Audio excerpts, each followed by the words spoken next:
So, good morning, ladies and gentlemen. I believe we're now live, and it's my absolute pleasure and honour to be with you at your ECC conference today.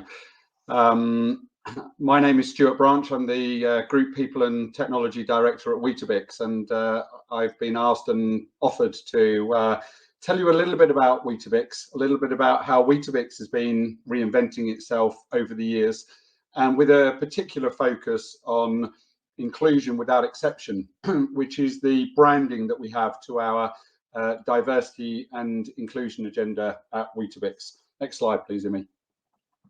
I thought it would be really good just to understand my audience a little bit before we get going this morning. So if I could ask you to enter some comments into chat. My first question for you is, what did you have for breakfast this morning? Obvious answer for why I'm asking that question, but if you could put your answers into chat. And while I'm waiting for some of your answers to come through, I will highlight to you that still many people have a bowl of cereal, maybe porridge.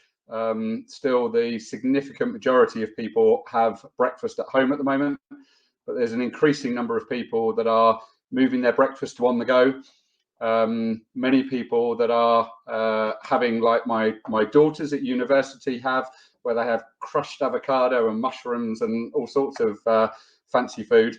And there are still some people that skip breakfast. Some people that rely on maybe I can see Monster Munch there.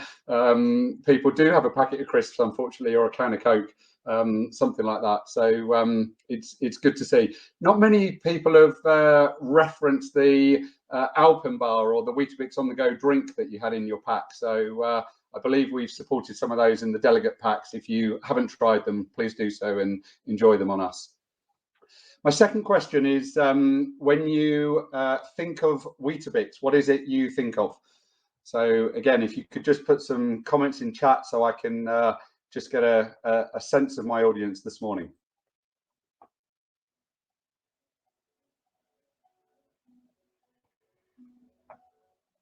Okay, some lovely comments coming through there. Warmth, my childhood, children, having breakfast with the children, brand. Excellent. I'm trying to keep up with the comments that are coming through. They're flying in thick and fast, but lots of reference to children having breakfast with children in there. Excellent. Okay, that's a real helpful comment. I was expecting some comments around maybe fire and rehire, or some of the news headlines that we're getting, those of you that are up to date with your current affairs. But I'm glad to see that not too many comments around that, but happy to answer questions on that later. And then my final question is, again, I said that I'd be focusing a little bit of attention this morning on inclusion and diversity. So if you think of your organisations on a rating scale, and this is in the poll, I think the poll's just come up now, but on a rating scale of 5 is excellent, poor is 1, how would you rate your organisation's progress that you're making on the kind of inclusion and diversity agenda in your organisation? If you could just complete the poll on that for me.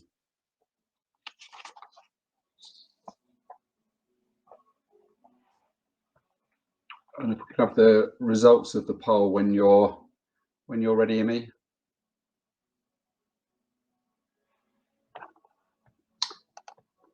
Yeah, we've got.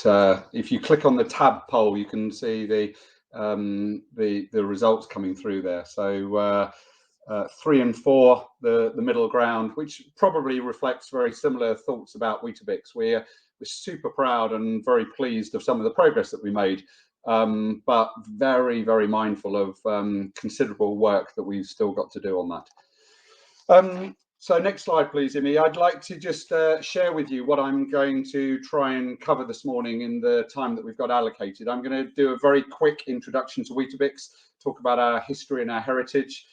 I'd like to spend a bit more time talking about inclusion without exception, as I've referenced. And the reason for that is that I often talk to people at Weetabix about, we are very proud of our forefathers and think about the people that have led the business for the last 90 years. but what are people going to be saying about us, those of us that have the privilege of being the custodians of the brand and the organization at the moment, and how we're going to make sure that people look back on this era that we were in charge of the organization, and what are we going to be famous for that we did in the organization. I'm going to touch on very, very quickly, Great Place to Work. Again, just a very quick nod to sustainability, because that's very important to our employees and a number of stakeholders that we have. And then I'm going to try, if I've got any time left, to use the COVID pandemic as a kind of moment of truth, and looking back to how we as Weetabix judge of when it really counted, what did our employees think of us, and how did we fare through that time. So I'm going to introduce you, next slide please, Emmy, the Weetabix in numbers. And if you move on one more for me. I'm not going to talk through all of the detail on this slide, but we are incredibly proud to be the UK's #1 breakfast cereal. There are other breakfast organisations, other cereal manufacturers that might begin their organisational name with a K, who might be bigger than us. But when it comes to the actual brand, when it comes to the individual products, Weetabix is the #1 in the UK. In addition to that, we have about 56 other products that we make. Alpen, Ready Brek, Wheatos, as you can see in the kind of second box to the right there. We also have a number of challenger brands, as we call them, some brands that have less recognition with consumers, but will be some people's firm favourites. And we proudly do make a private label product for our customers too. So Tesco's, Morrison, Asda, Sainsbury's, etc. If you like the products such as Cheerios or Fruit and Fibre, then if you're buying the supermarket-owned brand product of that, it may well have made in one of our factories. I referenced the on-the-go drink, which you've had in your delegate packs. That's the #1 kind of on-the-go breakfast drink in the market at the moment. That is us in Weetabix. If I go to the middle box there, we have brilliant universal awareness. If you take the lozenge shape, if you take the yellow colour, if you take the landscape format of the box and remove all of the words, remove all of the branding, but show those kind of brand assets to consumers, they have an instant kind of recognition of Weetabix. And that's hugely important to us, because the more easy you make it for customers to kind of pick Weetabix off the shelf and put it in their basket, the more often they put that product in the basket, the more often that we appear in the cupboards of people at home, the more often that that product will be taken out of the cupboard and put into bowls. And what we call that kind of penetration war that we're on to appear in the kitchen cupboards of as many households as we can really does make a difference to that kind of repeat usage. From the UK, we export to 80 countries worldwide. In addition to that, we have factories in Kenya, in South Africa, in North America, in Canada, making our products. But just from the UK factories, we export to 80 countries worldwide, which we're hugely proud of.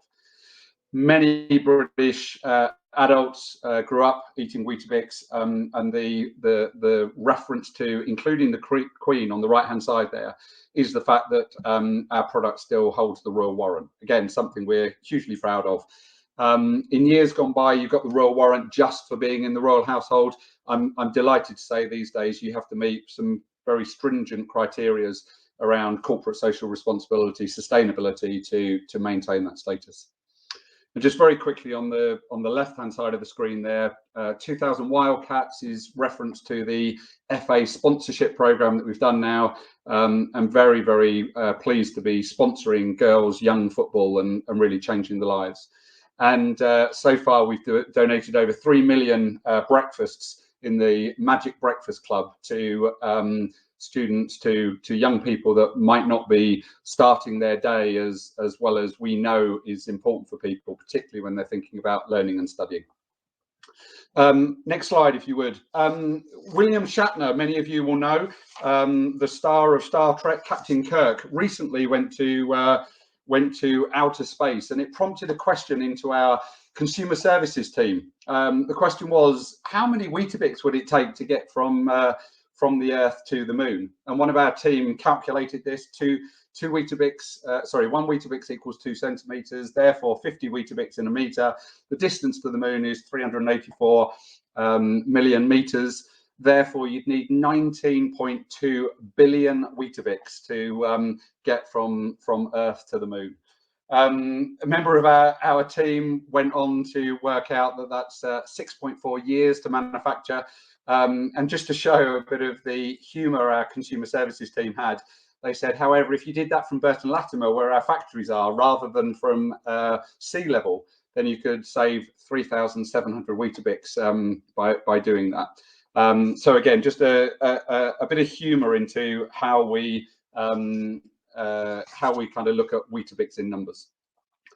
On the next slide, if you would, Imi, I thought it would be interesting for you to understand how we kind of run the business. And like many organizations, we have a purpose, strategy, vision, and ambition. So again, very quickly on this slide, our purpose, we champion better breakfast. We do fundamentally believe that people that start their days with better breakfast will have better days. We really encourage people to think about the choices that you make at breakfast and the choices you're making for the day that you want to have ahead of you. We're now owned by Post Holdings as an organization, which I'll come on to on the next slide. But our role within that organization is to be a business with consistent profit growth. And our ambition is to deliver, I said on the last slide, 3 billion Weetabix we make a year. We want to have 3 billion better days. That's not one biscuit per use, but the traditional 2 biscuits in every bowl. So not quite doubling the organization size, because we do export to other countries, as I mentioned, and we have other brands as well. But the lozenge shape in the middle there is what we call our strategy on a page. Our strategy is called Change for Even Better. And we talk about the 4 inputs, the 3 product ranges that we have, biscuit, challenger brands, and on the go, and the 4 stakeholders that we're supporting in terms of consumers, customers, the international sales that we do, and delivering for all of our stakeholders.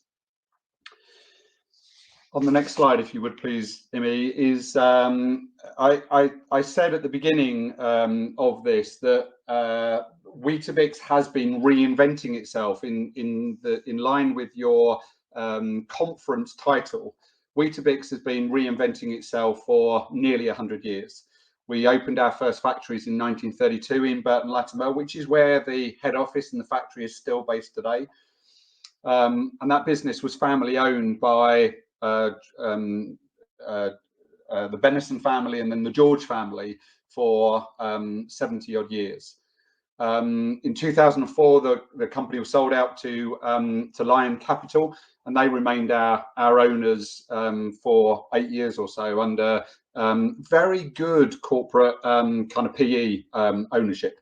Lots written about PE ownership of organizations. They were very responsible owners of the business. They sold 60% of the business in 2012 to Bright Food, and the next 5 years was fascinating, really fascinating. Bright Food are a state-owned enterprise organization, and the journey of those 5 years, engaging with your owners, trying to understand what they want from the organization, trying to engage your owners in your strategy in order to know what you should be kind of reinventing and creating to your strategy for the future, was an interesting 5 years, as I say. In 2015, Lion left the organization, and Barings Private Equity bought the other 40%. And then 2017, the organization was bought lock, stock and barrel, 100% of the organization, by Post Holdings. Post are a $6 to $7 billion food conglomerate in the US. And it really does feel more like home being in the kind of Post family. Most of their organizations are food manufacturing. They're very familiar with how agricultural some food manufacturing, particularly cereal plants, are. They know how fickle some of our customers are in terms of supermarkets, and they get consumer insight. They understand kind of brands.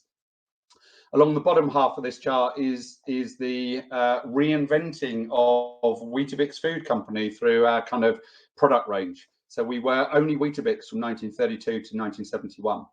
The introduction of Alpen then, Wheatos in 86, Alpen bars in 2002, 2003, and then so the story goes on. But I said today that I wanted to kind of share with you something about our diversity and inclusion story. So again, if you could go on to the next slide for me.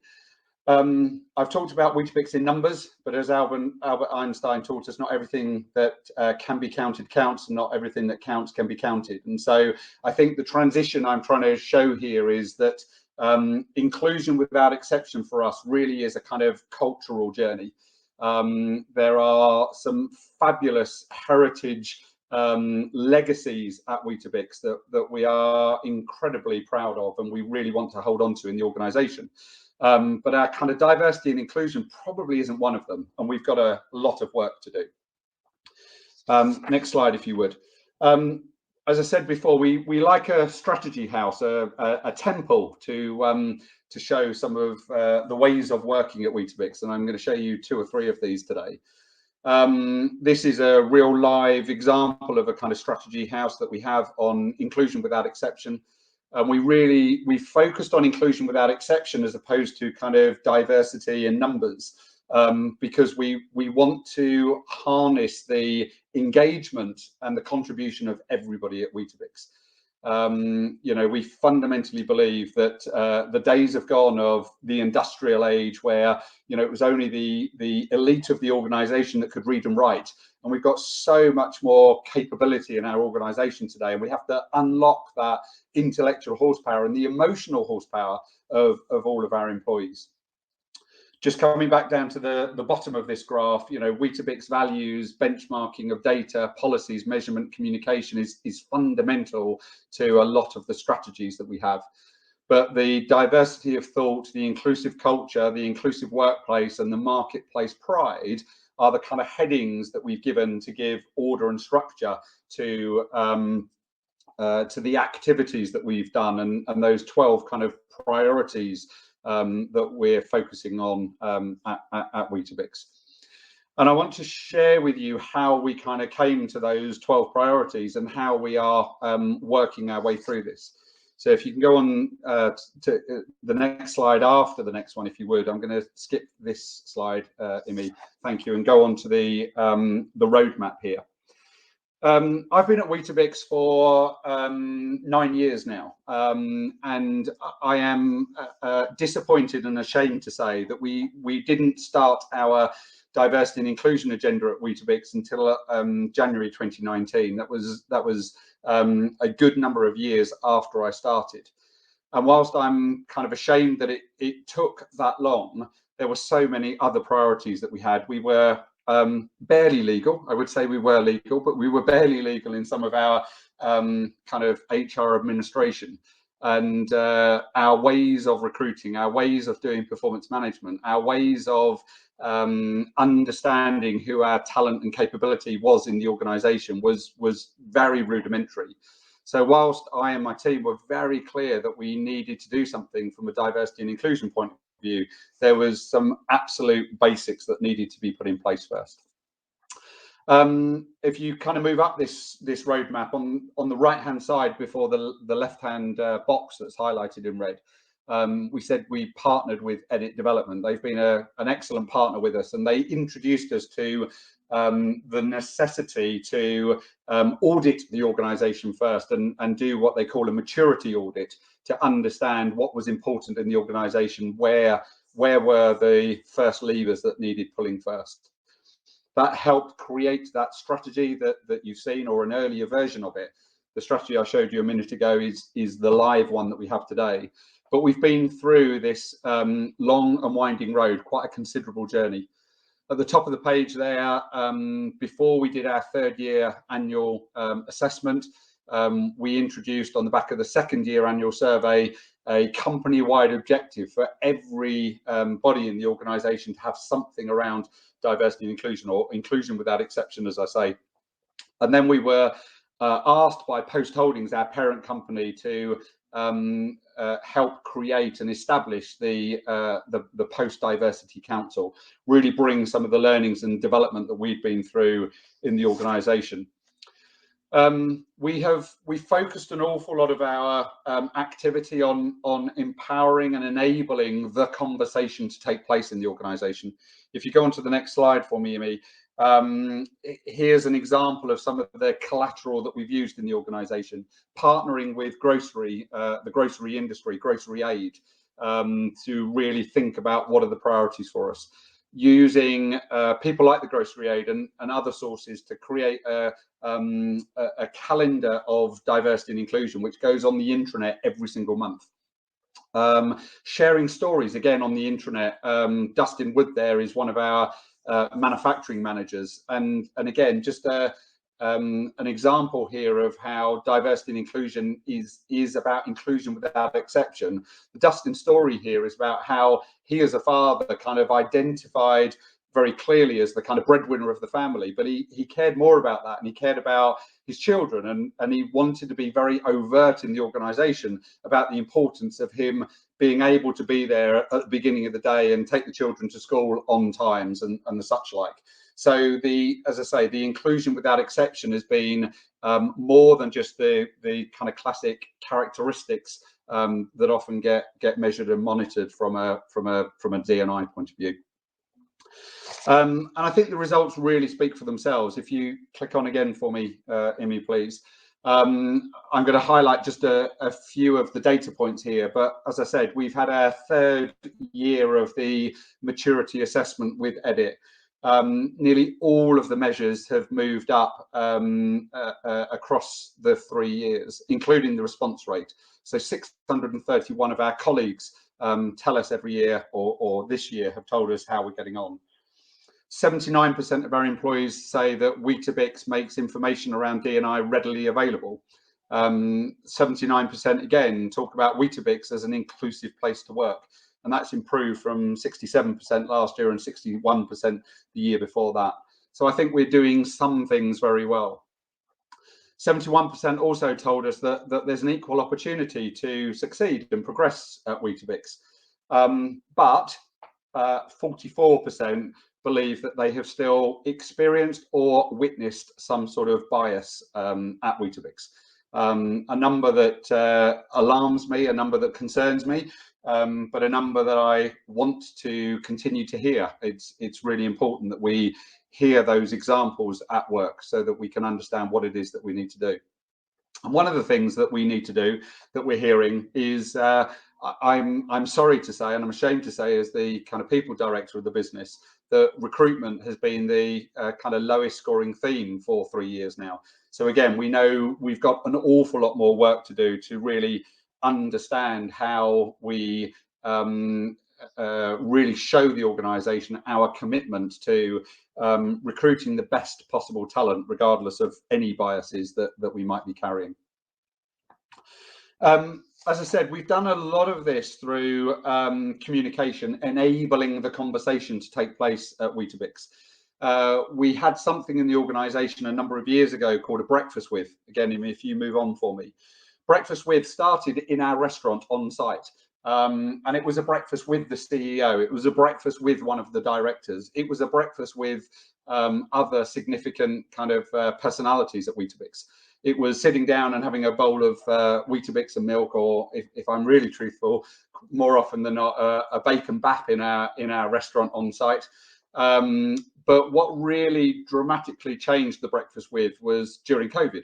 And when we took it online, and when we started delivering the breakfast withs, a bit like kind of lunch and learns and other branding that certain organisations put around their training and development interventions. But we moved the breakfast online, still held predominantly at breakfast time every morning, but we've run 46 of these in the last 2 years now. And we have over 300% attendance, not on all of the sessions, but across all of the sessions across the organisation.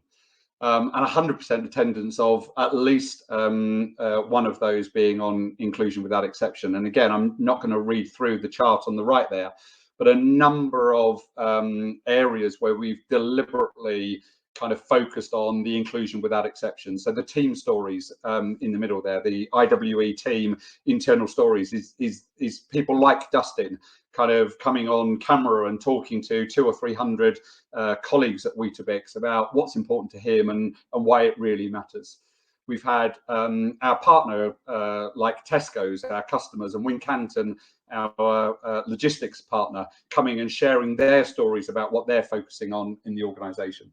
And we've tackled some tricky subjects. You know, we've talked about banter and the role of banter in our factories. And the very bottom one there, how do we consciously and deliberately move from banter to allyship as we continue the journey? As I said, I'm going to move on to kind of Weetabix as a great place to work now. I'm going to do so by giving you a break from my voice, and we're going to hear from some of the team at Weetabix. So if you'd go on, Imi, 2 slides for me and play the video, I'd appreciate it. Thank you. Whenever you mention that you work at Weetabix to anybody, it's sort of, wow, you know, that's great. I've worked at Weetabix for 5 years now. 7 months. 20 years, yeah. 3 years now. 10 years. 2 years. 20 years. 3.5 years. 18 months. 28 years. 6 weeks. Yeah, 32 years. Yeah. Hard to believe, I know. I am proud to wear the badge, and I am very proud, you know, to tell people I do work for Weetabix, yes. I'm very proud of where I work, yes. Otherwise I wouldn't be here. Believe it or not, the WeetBix name echoes throughout the engineering industry. No day is the same day, especially when you're working in the plant. It's the people. Oh, they're awesome. Everything. I'm living the dream. I still open my window in my office and I go, oh, I can spell Weetabix, and go, oh yeah, I am at Weetabix, and I can't believe how lucky I am to be here. When you love a brand and you relate to a brand when you're a child, you take that through to your adult years. I just think you have that sort of a unique relationship. You don't grow out of the brand. Just one titchy bit of toast. We gotta put them straight. We're the Weetabix. Yeah! We don't like Dear Weetabix, this may seem like a random letter, but I'm just writing to tell you how much my children love Weetabix. We do get inundated with letters of people writing to us to tell us how much they like our products, to tell us what they do with them, who's eaten them in the family. You'd be amazed at how many people just want to connect with us and tell us how much they love the brand and the product we make. Something Weetabix really kind of drive is the personal development. It's the fact that they're willing to put you through any training that you need in order to make you not just a good engineer, but a great engineer. It was Sandra that encouraged me to apply for a team leader position. And I was only here for 3 months, and I was nervous and I was thinking, no, I can't never to be able to do that job. And Sandra said, yes, you can, go and do it. Sorry about the delay. My lot won't budge until they've had their Weetabix. They've had their Weetabix. They've had their Weetabix. They've had their Weetabix.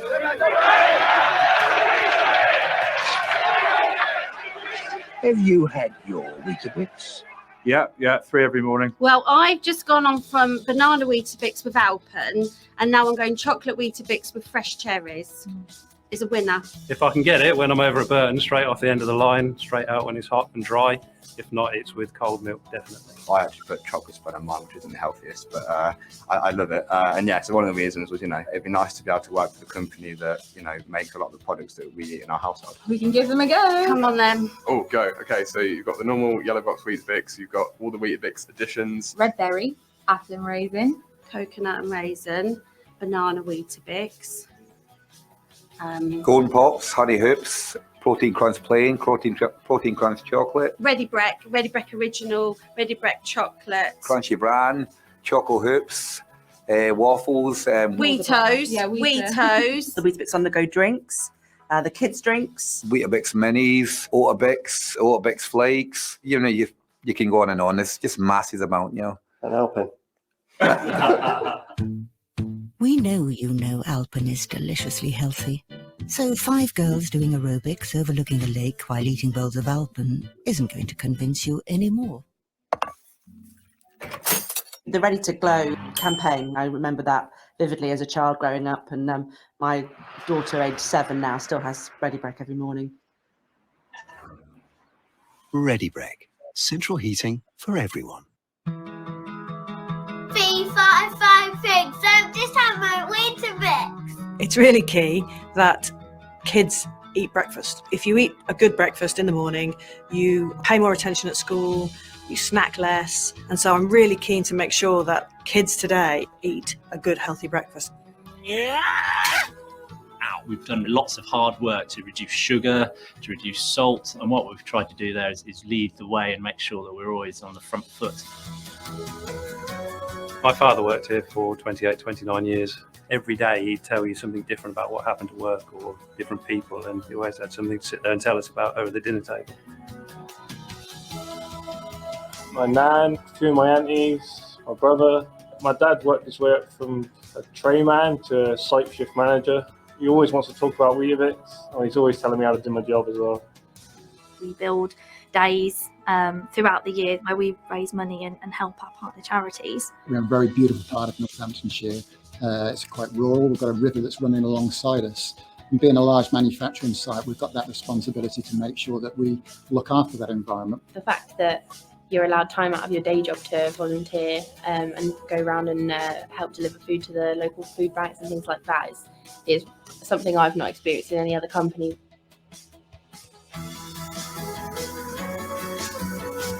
I think the best thing about working at WeetBix is that even though we're a big business, we still have a small business feel. So that means that everybody, no matter where you work and who you are, can really make a difference every day. This name echoes, and the fact that loads of people have been clamoring to get in here, and knowing that I've got in here, it's amazing to think that I'm now part of this. I love working at WeetBix. I love my job. I'm proud every day to come in. I've never worked on a brand that has so much love in the country, which is amazing. There's a phrase about does where you work pass down the pub test, and I think it really does. The ability to tell people that you work at a great organisation with a great brand is fantastic.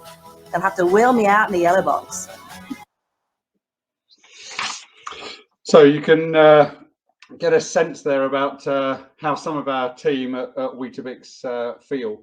I said that we like a strategy house, strategy on a page, the temple format. Here's another one, the people agenda at Weetabix, about delivering brilliant people that links back to the change for even better strategy. A great place to do great work is what we're aspiring to. Let me just kind of orientate you to the bottom of this page. We truly believe that by leading and inspiring our people, we'll gain the power of everybody's contribution and deliver better business results. And it's HR's job to enable high-performing team and have brilliant line managers. We often say that HR it's not the size and scale of HR that's really going to deliver our people agenda.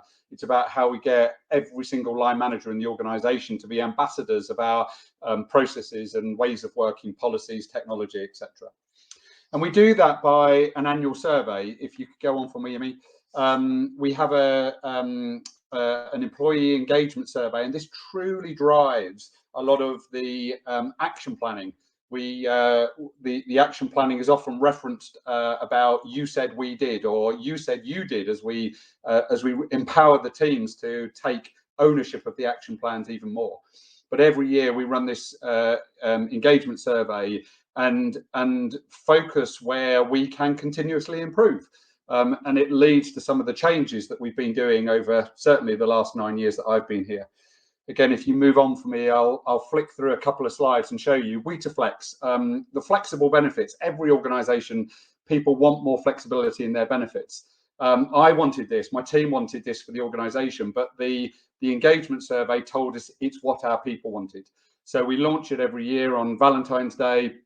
Love your Weetabix, and you can trade up and trade down your pension, you can trade up and trade down your PMI, you can trade up and trade down your holiday allowance, etc. So one of the things there. Again, we changed, if you move on from me, we changed our talent and succession processes in the organisation. We got some feedback that people weren't particularly pleased that we weren't advertising every role in future. But we used Talent Matters to really show people and help them understand how we were making appointments through the succession planning in the business. And probably the biggest difference that we made, if you move on again for me one slide, was around Weeta Stars. This is where we enable every single employee in the organisation via the intranet to nominate anybody they would like to for living the Weetabix values. So we literally get dozens of these a day. We get hundreds of them per quarter, and every quarter we pick out one employee in the organisation that has been nominated, picked out by a group of people that volunteer to be on the committee, not by the exec or the management team. And then annually we kind of whisk these people off with a partner to a posh 5-star hotel and have our annual awards of the Wheater Stars. It really is a great way of bringing the values to life and helping people understand what good looks like from a values way of working. If you move on to me for the last slide on the people strategy, we often as HR people talk about, you know, the glue. How does this all kind of stick together? And one of the things I would really encourage all kind of HR and executive teams to do is really think about how these people strategies that you have connect with each other. Do they really have that kind of felt experience in the organization that, you know, the performance management process really links to the values, really links to the talent and succession planning in the business, that you can understand how brilliant managers deliver brilliant engagement scores for their teams, and really understand how it's not just the glue, but it's the compound factor that you can have when you get this stuff right. Moving on from great place to work and our people strategy, I'll go on to sustainability. Again, very, very quickly on this. If you move on for me, Amy, please. Always do the right thing even when no one's looking is a phrase that you'll often hear around Weetabix. Honestly, it does kind of resonate around the organization, and it's just fabulous to hear when you hear people talking about it. If you move on to the next slide, we have a sustainability team that are working on their temple. I did say we have a number of these in the business. This is led by our supply chain and technology director. And yes, he has health, safety, R&D, Q&C, quality in his area of responsibility in the business. But what I'm really proud to say is that this is run by a cross-functional team of people that deliver what we're doing under sustainable ingredients, low impact packaging, efficient operations, and the health and well-being of our products and the health and well-being of our employees as well. So a really great example of the passionate work that's being delivered by cross-functional teams. Again, the next slide just shows some of the collateral, the imagery that we use. Again, another example of breakfast with on the sustainability team. So we're really sharing across the organisation how we are doing as an organisation on this. I'm rapidly running out of time, which I apologise for, but if you move on to the next slide, I thought it was really important to think about how do you get tested as an organization whether you're doing a good enough job. Warren Buffett has that famous saying about it's only when the tide goes out do people see who's been swimming naked. And I think COVID, as my profession tells me, there's going to be an awful lot about employment choices of candidates in future, about organizations that when they were tested, how did they really fare? So again, forgive me, but I'm going to rattle through a couple of slides here. But I just thought I'd talk to you about in our moment of truth in COVID. If you move on for me, Amy, please. In our moment of truth in COVID, how did we respond as an organization, and how did our employees respond? So picking out just a couple of the bullet points here, we already do have company sick pay from day one. We extended that in a heartbeat. We said automatically not requiring a fit note to 150 people off site immediately because of the investment that we've been doing in kind of technology. We had high levels of demand. You'll remember the panic buying that happened to begin with, and our product was one of that. And we had absence levels of 15% at the same time, but we kept every single one of our lines running. If you go on to the next slide for me, we recruited an extra 150 agency staff to support our staff if they did need to take that time off. And we used our external partners, AXA, Microsoft, the Food and Drink Federation, to really help us making sure that we were supporting our teams during this time, and not only supporting our teams, but supporting charities that we wanted to support as well. Again, if you skip probably a couple of slides for me, as you just flash past them, people will see again some of the collateral that we've done. Communication there, that's probably a really important one, how we really made sure that we had to talk to our organization. And probably just on the last slide here, just thinking about the long-term impact of this, and thinking about how we take the lessons from this and invest in the organization going forward. And probably the last bullet point there on the right hand side about leveling up. You know, we've fared well as an organization that's been talked about, linking back to diversity and inclusion. We've got a lot to do. We're talking about the office reopening in the organization, but we've got hundreds of our employees that are saying to us, what about office reopening? Some of us on the factory line never left, you know, and we've really got to pay attention to how we support that group of people as well. That's the end of my presentation. I hope it's given you a brief insight into the story at WeetBix. I hope it's given you a little feel for who we are as an organisation. And if we have any time, Nick, I'll ask you just to help me with some of the Q&A if we've got some in there.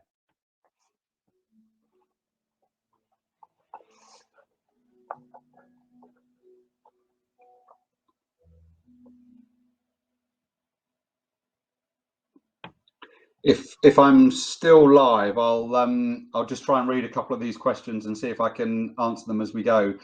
Can you elaborate a bit on how you successfully changed banter? Yeah, I think the answer to that is through the breakfast through the conversations that we've been having in the organisation, and helping people understand that you know, a bit of fun, a bit of a joke, intended by some people, can be a hurt felt experience by others, and just really educating. We've got a product at WeetBix called WeToLearn. It's where all of our learning and development is, and there's certainly e-learning modules on there about recognizing the responsibility of anybody communicating, talking, to make sure that they take responsibility for how it is being heard and how it's being felt. So that would be one of the ways in which we've tackled that. It's hard to influence change, Stuart, in an organisation that has built up tradition and history.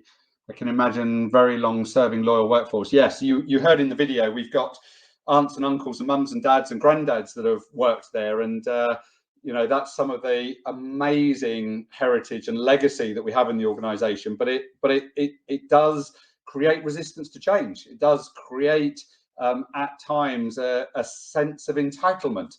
I mentioned at the top of the hour about the dispute that we've got on at the moment, the union strikes that we've got on at the moment, and it is hard to change and get the organisation to recognise the need for change that we have sometimes. So yes, thank you for your kind of empathy on that one.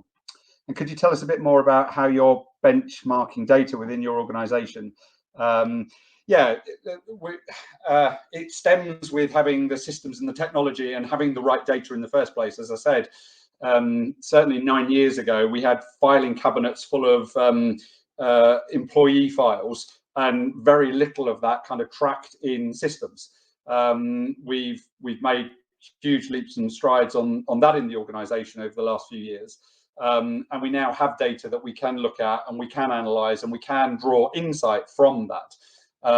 Luckily, we've been able to do that ahead of things like gender pay gap reporting. I'm pleased that we started making some of the changes on gender pay gap about 3 years before it became law.